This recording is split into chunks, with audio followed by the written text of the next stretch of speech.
You are good to go.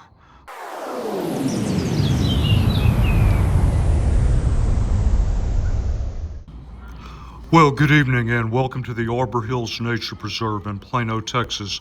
Tonight's exercise begins field testing for the new WUBEN G5. I want to thank WUBEN for sending me an advance release of this product and making the review possible. Well, as you can see, it's pretty compact, fits easily in the hand. My first thought was a keychain light. There is a place here to accommodate a lanyard. You could put a ring clip in there, put this on your keychain. The more I use it, the more I like just slipping it in my pocket. It does have an adjustable clip. I'll show you what it looks like relative to another relatively large keychain light. This is the Phoenix EO6R. And of course, next to the X2 Pro, and you can see it does share some commonality of control with the X2 Pro. Mag base, we'll look at that later. This is your charging port cover. This also serves as manual lockout. All the way down, you can see, can't turn the light on. Just has to go up a little, then you can operate the light. On the subject of operation, I have a switch here. Dial can be accessed either side of the light. This controls a white and RGB light on an adjustable swiveling head. Very cool. White output peaks at 400 lumens, kind of in that micro EDC range. The dial allows you to adjust the intensity up and down, as well as change the color of the RGB light. Now, it does step down over the course of 50 minutes to very low level. If memory serves, it's just a couple of lumens. So this is not something I would think of as a continuous use asset. You have beacon, which is flashing, maintaining the same color, as well as flashing, alternating color. The UI may take just a bit of getting used to. The only thing that really got to me out of the box was I had the mistaken impression that I could get the beacon flashing and then change the color. What you really have to do is go into RGB mode, set the color, then double click to begin flashing. I'll show you a demo of that. Direct to turbo from on, but not off. All right, that is the very rudimentary and simplistic overview. I know you're not here to listen to me babble on about the product. You want to see how it works out in the field. Now, I will point out before we begin that although I am filming the introduction here at Arbor Hills, the actual test will occur over a number of different locations, both indoor and outdoor. All right then, let's get to it. So, a quick turbo demo. I have my headlamp on a very low flood, white output at its lowest level. So with the white light on, double click, that takes you to turbo. Double click returns you to where you were. Notice that we are off now. Double click from off takes you into the alternating flashing light. So alternating colors, in this case, red, blue flash, quick click, backed off. So from white on, press and hold to go to RGB. Here is the dial. Move the dial to adjust the color.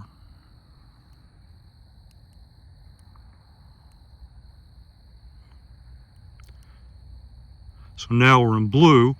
Once you got it into a color that you like, double click to go to beacon in that particular color. So the UI is such that you have to choose an RGB color, then go into beacon for that color. Once you're in beacon, you cannot change the color. So here we are next to the bridge where I normally do output level tests. This is the lowest level of white output. I guess this is as close as you'll get to a moonlight. So let me work the dial, start moving that out. It can happen really fast, something you're going to have to get used to.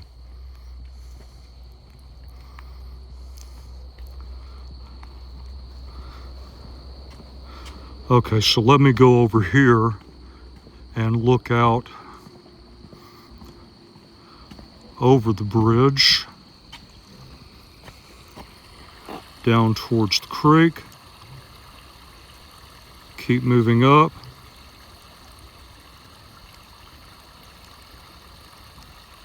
There's the flash. Remember the X2 Pro, that means you've moved as far as you can in that direction. So this is our maximum level of illumination, and we're still getting about 40 yards line of sight, but that won't hold up for even another month. And there is your field of view.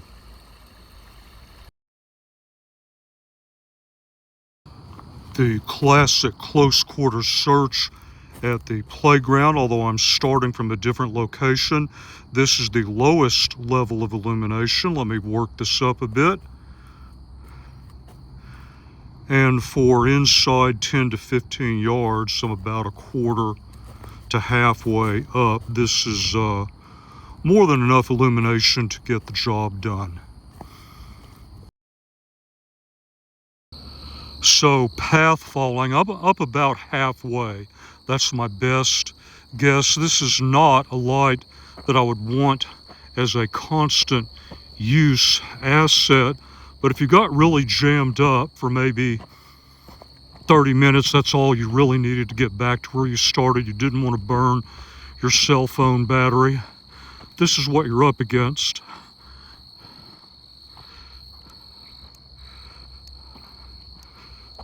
Okay, there's the flash. I was up further than I thought, so this is full on right now.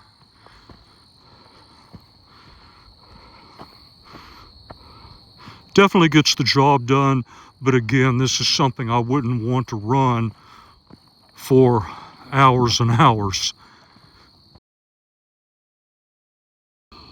So here's another view from turbo, about 35, 38, looking across the opposite edge of the creek. With the light pollution from the surrounding city, yeah, detection out to 40, 45 yards in turbo, but that's about it. And there is flashing red from approximately 35 yards.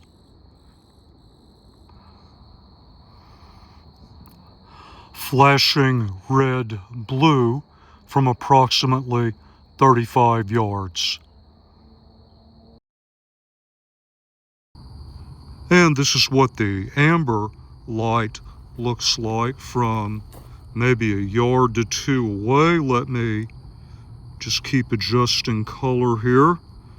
Green, blue, kind of back to amber, yellow.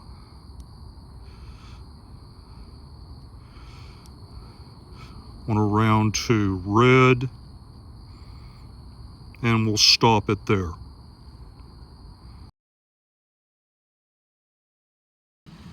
Mag base demo, that's about the maximum angle right there. If I try to push it any further, see, it just starts to fall over. Straight up and down, no problem, but you can't work at much of an angle. Right about there is about the maximum angle on a roughly cylindrical surface. Of course, if you want to use the mag base on a very flat surface, you are good to go. Most of them work perfectly fine in this type of orientation. Final turbo demo in a darker area looking out about 50 to 55 yards. I can just barely see to the far end of the creek. Let me move over in this direction. Have to walk by my tripod. I'm filming a number of things tonight.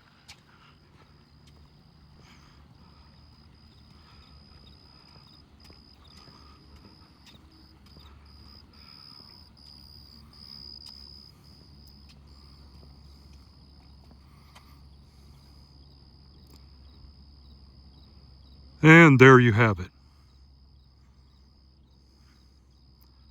That was a big mosquito. And if you need a light for approaching your vehicle in the parking lot, this is turned up about 1/4 of the way. Definitely gets the job done. So for walking the dog, here's the lowest level of illumination. Let's bring that slowly up. Check out the rabbits.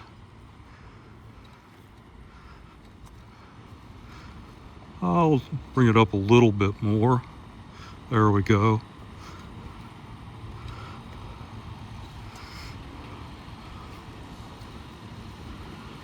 And then if you have to, let's go up all the way. There's the flash, and that is maximum illumination. So if you're on the road in the hotel, have to get up in the middle of the night, here is the G5 in white output on its lowest setting, more than adequate to make my way around the hotel room.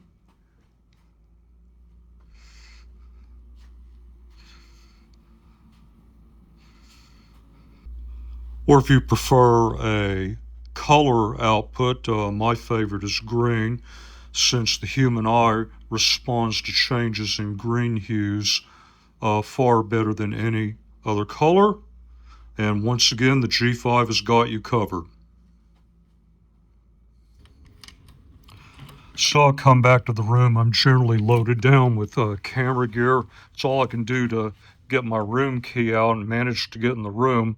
I'd really like to dump my gear first, so I've been experimenting with using this G5 with the amber light, using the mag base against this metal right here. And so I have a real nice light working for me as soon as I get into the room, allows me to dump my gear, and then I can manage the room lights the way I want.